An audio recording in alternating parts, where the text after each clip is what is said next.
Good morning, good afternoon, good evening, everybody. Thank you so much for joining me on this talk today.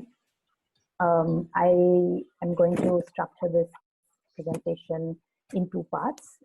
In the first part, I'll be describing the conceptual framework and the methodology I followed in this paper.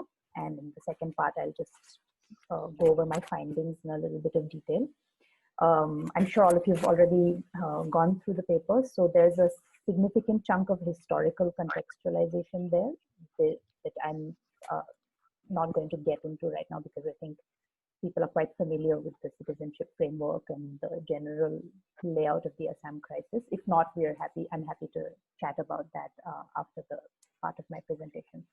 So in this paper, I've chosen to focus on the role of documentation in the creation of identities in Assam. So citizenship has become one of the most contentious issues in the state right now. I'm from Assam, I live here, I work here, and I've had the opportunity to do a significant amount of legal as well as field work on this issue over the last 8 or 9 months. So there are many ways of looking at the citizenship crisis. It's definitely a political issue. It's an issue of engaging ethnic minorities and creating a politics of exclusion. But I think at the heart of the matter, it's a question of documentation. So I believe that in order to understand how a regime of exclusion is being created, it's important to take a closer look at the tools that are being used. And a paper trail is the most critical tool that the state has used to marginalize and exclude communities in this context.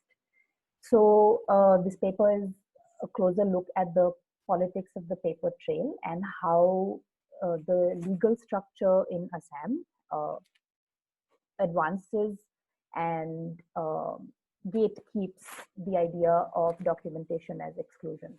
So while generally speaking, in most contexts, the availability of documentation is sufficient grounds for citizenship, in India, there's somewhat of a paradox where even if you have certain identity documents, they're not enough to constitute proof of your citizenship.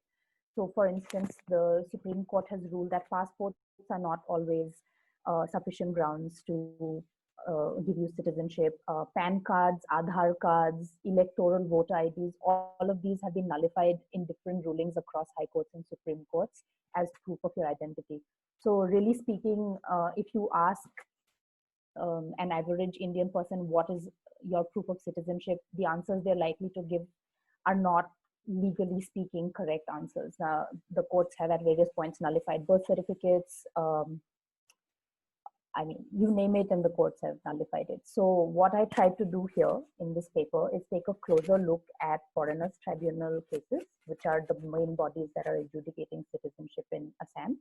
And I looked at some adjudications that were made in the High Court as well around citizenship. So, and I tried to analyze what was going on in terms of the documents that people had to provide. So I tried to look at two things. One, what are the procedural anomalies that were seen when courts were ruling on citizenship? And two, what grounds did courts use for rejecting various documents? So before that, I just want to briefly get into the foreigners tribunal structure. So foreigners tribunals are quasi-judicial bodies that are created indirectly under the framework of the Foreigners Act, which is a 1946 legislation determining who is a citizen in India. So according to this act, the burden of proving that you are a citizen falls on you if the state accuses you of not being a citizen or being an illegal immigrant, right? So the journey inside a foreigners tribunal begins with the state issuing a notice to you. There's no clarity many times on what this notice should contain. So it can be quite out of the blue. The election commission or the border police in Assam identifies certain people as being suspicious or doubtful citizens. And then they are forwarded with a notice where they're asked to present their argument or present their case before the foreigners tribunal. So once the notice is delivered, the legal process gets kick-started, and then you appear before the Furnace Tribunal, and you have to present a whole host of documentary and evidentiary proof that you are in fact a citizen. So there's much has been written about the general problems with the composition and functioning of the Furnace Tribunal, and it's highlighted in my paper as well. So I don't want to get into the executive dysfunction of the FT. I want to keep this confined to the documentary analysis. So there's no clear, distinct markers or legal doctrines or legislative guidelines on what documents are correct documents to present before the FT. So they exercise a lot of free discretion over the decisions that they take in terms of paperwork. So the first thing that I noticed is that the reference process through which a person is referred before the Furnace Tribunal is quite flawed. As a part of my bundle of documents, I was able to get hold of quite a few of these reference letters. And there are numerous form entries that you have to fill out as the authority, as the Election Commission authority or the Border Police, where you need to highlight why you think this person is not a citizen. And many of those entries are just left blank, and you just have a quick signature at the bottom saying I suspect that this person is from so-and-so village in Bangladesh, and that's it. You're brought up, you're hauled up before the court after that. The second thing that goes wrong in this procedure is notices. So a lot of high court cases that I analyzed were reversed on grounds of defective notice. So there's very clear rules laid down in the Furnace Tribunal order about how a notice has to be served. If your address changes, then it's the person who is serving the notice has to be provided with adequate time and adequate and the notice has to be put at a known residence or workplace for that person to be aware that their case is pending before the Furnace Tribunal, but many times that doesn't happen. So what ends up happening is this person is not even aware that a case is taking place against them because the notice is not served to their address or to their last known residence or to their last known work address or to any, and oftentimes authorities don't bother to follow up if there are address changes. So this leads to ex parte orders becoming quite the norm, and people have to, people's citizenships are declared null and void in their absence in the court. So a lot of times high court decisions are reversed, thankfully, on these grounds, and the person has to go through the process again. The third thing that goes wrong is there are errors in jurisdiction that are very evident in the high court orders. So a lot of times in the reference that you forward, you have to specify whether the person, and you suspect the person of having entered Assam before 1971 or after 1971. And that date is extremely critical because the implications that you face are different depending on this cutoff date. So to briefly explain, if you are somebody who is suspected of having entered Assam between 1966 and 1971, your voting rights are suspended for 10 years, but after that you are integrated into the citizenry. However, if the suspicion is that you're a foreigner who entered after 1971, then you stand to lose your citizenship and you can be detained and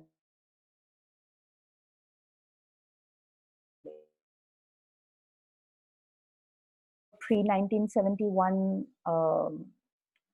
for a pre-1971 situation. But what ends up happening is the court rules that they're post-1971 foreigners, so the implications become much graver for them. The fourth thing I notice is that people often supply an extraordinarily high number of documents. There have been news reports of people submitting as many as 17 or 18 documents and all of them getting rejected. So I try to scrutinize what's going on with why each of these document types get nullified. So I looked at land records, marriage certificates, examination cards that allow you to write the state examinations that happen when one is 15 years old usually. I looked at school leaving certificates, voter lists, something called a Gaon Buddha certificate, which is a document issued by your village headman attesting that they know that you are a resident of this village and a citizen and a child of so-and-so person. So it's a lineage tracking document. I looked at sale deeds for land and the public distribution system card that exists to provide you right to food. So a lot of times these documents get thrown out on numerous grounds.